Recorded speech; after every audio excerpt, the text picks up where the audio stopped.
Viewers আসসালামু আলাইকুম। এই আইসক্রিম দেখতেছি ফেসবুকে সবাই খাইতেছে, আর আমি খাবেন এটা হতে পারে? আমার মতো সুসাই আইসক্রিম খাবে না। সবাই এই ভাইরাল আইসক্রিম খাচ্ছে, এখন আমিও নিয়ে নিচ্ছি তরমুজ।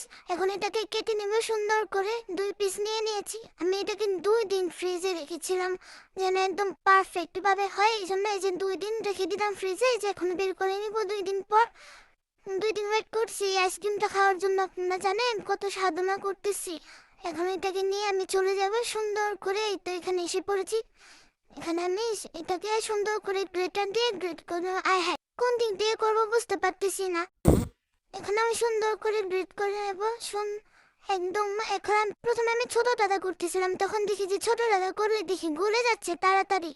তারপর আমি না পারতে কি করেছি, এখন বড় দাদা করছি। বড় দাদা করার কারণে অনেকক্ষণ রয়েছে, গলে যায়নি, অনেকক্ষণ পর্যন্ত রয়েছে। এখন আমি আরেকটাও গ্রেট করে নেব সুন্দর করে। ভাইরাল আইসক্রিম যদি না বানাই হবে। এই তো এখন হয়ে যাচ্ছে, কিন্তু ভেঙে যাচ্ছে, ওই যে ওইখান দিয়ে একটু একটু ভেঙেছে। সমস্যা নেই, থাক, হয়ে যাবে, ম্যানেজ করে নিব। এখন আমি সুন্দর করে এগুলো একটা একই সুন্দর দেখানোর জন্য আরেকটা বাটিতে নিয়ে নিলাম। দেখুন আমি নিচটাকে কি করেছি, তরমুজের রস দিয়ে। এখন আমি গুঁড়ো দুধ দিয়ে দিব, অনেকে আইসক্রিম দিয়ে খায়, অনেকে কনডেন্স মিল্ক দিয়ে খায়। এখন আমি গুঁড়ো দুধ দিয়ে নিব। দেখুন ওয়াও, সত্যি সত্যি অনেক মজা হয়েছে, পারফেক্ট। দেখুন আমি আঙুল দেখাচ্ছি, এখন পারফেক্ট হয়েছে, অনেক মজাই হয়েছে। আল্লাহ হাফেজ, আপনারাও ট্রাই করবেন।